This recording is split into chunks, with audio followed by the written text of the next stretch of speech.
ಓಂ ಶಾಂತಿ. ಮುರಳಿಯ ದಿನಾಂಕ 7/7/2026. ಪ್ರಾತಃ ಮುರಳಿ ಬಾಪ್ದಾದ ಮಧುಬನ. ತಂದೆಯು ತಿಳಿಸುತ್ತಾರೆ, ಮಧುರ ಮಕ್ಕಳೇ, ನಿಮಗೆ ನಶೆ ಇರಲಿ. ನಮ್ಮ ತಂದೆಯು ನಮ್ಮನ್ನು ವಿಶ್ವದ ಮಾಲೀಕರನ್ನಾಗಿ ಮಾಡಲು ಬಂದಿದ್ದಾರೆ. ನಾವು ಅವರ ಸಮ್ಮುಖದಲ್ಲಿ ಕುಳಿತಿದ್ದೇವೆ. ಪ್ರಶ್ನೆ: ಕರ್ಮದ ಗುಹ್ಯಗತಿಯನ್ನು ತಿಳಿದುಕೊಂಡಿರುವವರು ಅವಶ್ಯವಾಗಿ ಯಾವ ಪುರುಷಾರ್ಥ ಮಾಡುತ್ತಾರೆ? ಕರ್ಮದ ಗುಹ್ಯಗತಿಯನ್ನು ತಿಳಿದುಕೊಂಡಿರುವವರು ಅವಶ್ಯವಾಗಿ ಯಾವ ಪುರುಷಾರ್ಥ ಮಾಡುತ್ತಾರೆ? ಉತ್ತರ: ನೆನಪಿನಲ್ಲಿರುವ ಪುರುಷಾರ್ಥ ಮಾಡುತ್ತಾರೆ. ಏಕೆಂದರೆ ನೆನಪಿನಿಂದಲೇ ಹಳೆಯ ಲೆಕ್ಕಾಚಾರ ಸಮಾಪ್ತಿಯಾಗಬೇಕು. ಅವರು ತಿಳಿದುಕೊಂಡಿರುತ್ತಾರೆ, ಆತ್ಮವು ಹಳೆಯ ಲೆಕ್ಕಾಚಾರಗಳನ್ನು ಕರ್ಮಭೋಗ ಮುಗಿಸದಿದ್ದರೆ ಅವರು ಕಠಿಣ ಶಿಕ್ಷೆಗಳನ್ನು ಅನುಭವಿಸಬೇಕಾಗುವುದು ಮತ್ತು ಪದವಿಯೂ ಭ್ರಷ್ಟವಾಗುವುದು. ಪುನರ್ಜನ್ಮವೂ ಅದೇ ರೀತಿ ಇರುವುದು. ಮಧುರಾತಿ ಮಧುರ ಅಗಲಿ ಹೋಗಿ ಮರಳಿ ಸಿಕ್ಕಿರುವ ಮಕ್ಕಳ ಪ್ರತಿ ಮಾತಾ ಪಿತಾ ಬಾಪ್ ದಾದಾರವರ ನೆನಪು, ಪ್ರೀತಿ ಹಾಗೂ ಸುಪ್ರಭಾತ. ಆತ್ಮಿಕ ಮಕ್ಕಳಿಗೆ ಆತ್ಮಿಕ ತಂದೆಯ ನಮಸ್ತೆ. ನಾವು ಆತ್ಮಿಕ ಮಕ್ಕಳಿಂದ ಆತ್ಮಿಕ ಮಾತ್ಪಿತಾ ಬಾಪ್ ದಾದಾರವರಿಗೆ ನೆನಪು, ಪ್ರೀತಿ, ಬೆಳಗಿನ ವಂದನೆಗಳು ಹಾಗೂ ನಮಸ್ಕಾರಗಳು. ಧಾರಣೆಗಾಗಿ ಮುಖ್ಯ ಸಾರ.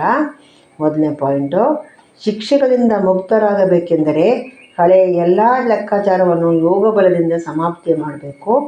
ನಿಮಿತ್ತರಾಗಿ ಎಲ್ಲವನ್ನೂ ಸಂಪಾಲನೆ ಮಾಡಬೇಕು. ಯಾವುದೇ ಮಾತಿನ ಚಿಂತೆಯನ್ನಿಟ್ಟುಕೊಳ್ಳಬಾರದು.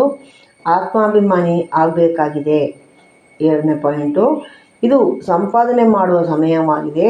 ಇದರಲ್ಲಿ ಮನೆ, ಮಠ, ವ್ಯಾಪಾರ ಇತ್ಯಾದಿಗಳನ್ನು ನೆನಪು ಮಾಡಬಾರದು. ಫರಿಷ್ಠೆಗಳಾಗಲು ಒಬ್ಬ ತಂದೆಗೆ ನೆನಪಿನಲ್ಲಿರುವ ಸಂಪೂರ್ಣ ಪುರುಷಾರ್ಥವನ್ನು ಮಾಡಬೇಕಾಗಿದೆ.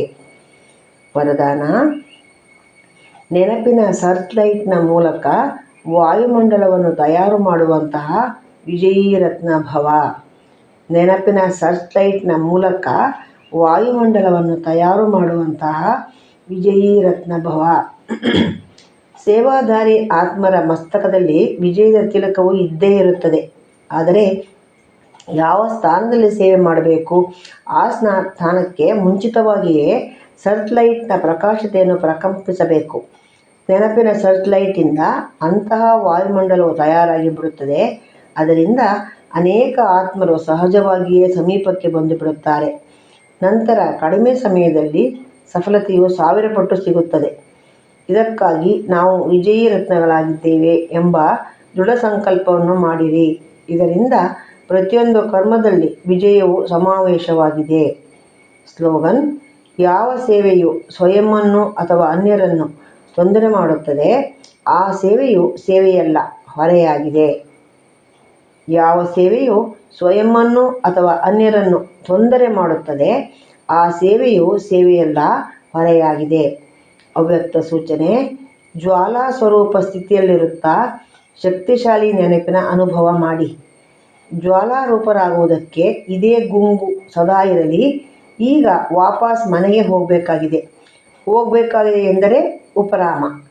ಯಾವಾಗ ತಮ್ಮ ನಿರಾಕಾರಿ ಮನೆಗೆ ಹೋಗಬೇಕೆಂದರೆ ಹಾಗೆಯೇ ತಮ್ಮ ವೇಷವನ್ನು ಮಾಡಿಕೊಳ್ಳಬೇಕಾಗಿದೆ. ಹೋಗಬೇಕು ಮತ್ತು ಎಲ್ಲರನ್ನೂ ಕರೆದುಕೊಂಡು ಹೋಗಬೇಕು. ಈ ಸ್ಮೃತಿಯಿಂದ ಸ್ವತಃವೇ ಸರ್ವಸಂಬಂಧ ಸರ್ವ ಪ್ರಕೃತಿಯನ್ನು ಆಕರ್ಷಣೆಯಿಂದ ಉಪರಾಮ ಅರ್ಥಾತ್ ಸಾಕ್ಷಿಯಾಗಿ ಬಿಡುವುದು. ಸಾಕ್ಷಿಯಾಗುವುದರಿಂದ ಸಹಜವೇ ತಂದೆಯ ಜೊತೆ ಅಥವಾ ತಂದೆಯ ಸಮಾನರಾಗಿ ಬಿಡುವಿರಿ. ಓಂ ಶಾಂತಿ.